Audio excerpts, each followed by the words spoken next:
to the US Charter, many different religions were consulted. So there was even in this actual drafting process, there was an advisory council to the religions was formed with representatives of different religions, and some people here in the room were even part of this early advisory council, such as Rick Luxton and also Kusamita Peterson.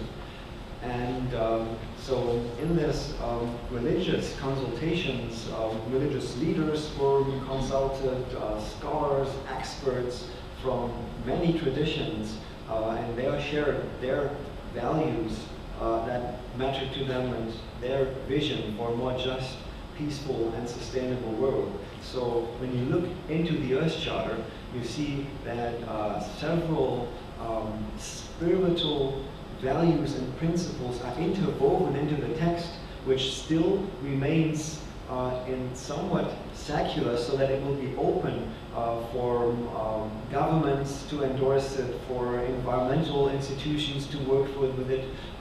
So it was a quite daunting task of crafting principles that are both spiritually inspired but still not associated with any religion in particular, but really open for a large constituency. And just to give you well, some kind of idea of what this drafting committee came up with and how the different religions collaborated in the drafting. Let me go through this here quickly.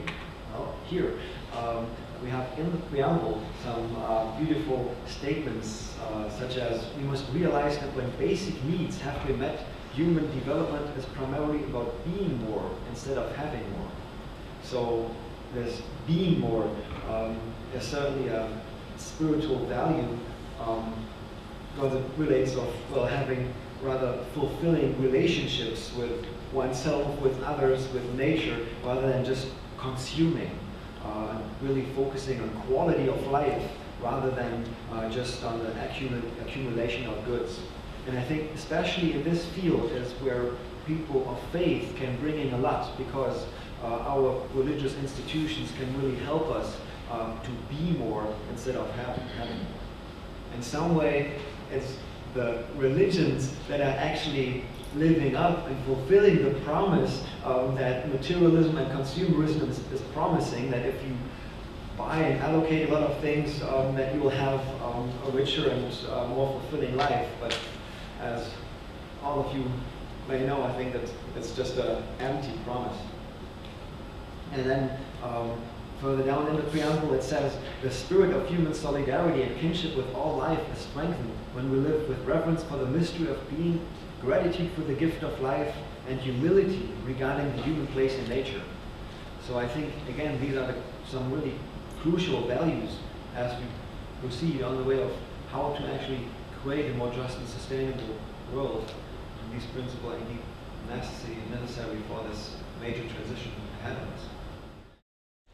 Please let me add that it's indeed one of the aims to have the United General Assembly, United Nations General Assembly, to once endorse the US Charter and put it in a similar status as the Universal Declaration of Human Rights, which again then influenced international law, as Rosina outlined.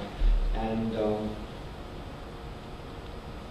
so, yeah, that's indeed one of the key aims.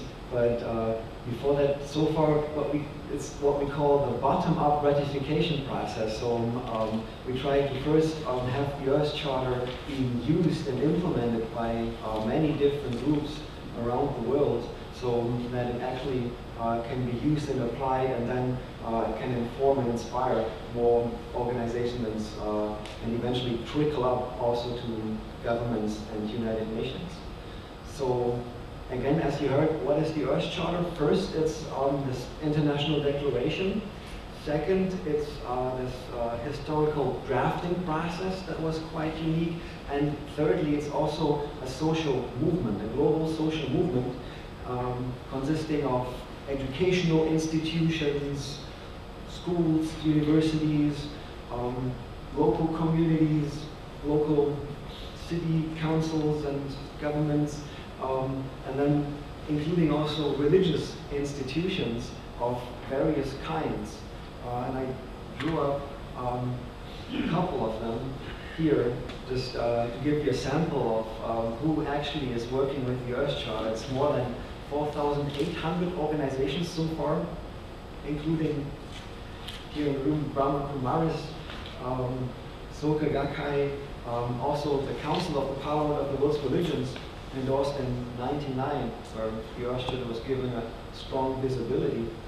Very recently, the Episcopal Church in the United States endorsed the Earth Charter and has set out to invite the different dioceses and congregations to develop action steps to actually implement the Earth Charter. And very recently also Amma, the Indian leader, and her main organizations also endorsed the Earth Charter and started to use it in their major university that they have in India.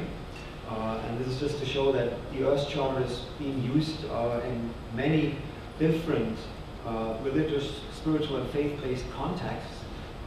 We have more than 40 or even 50, 45 orders of Catholic nuns, such as the Franciscans, the Dominican sisters, the School Sisters of Notre Dame, and well, quite many others who are using the Earth Charter in their educational programs, who are doing Earth Day prayer services based on the Earth Charter, doing environmentally inspired liturgy based on the Earth Charter.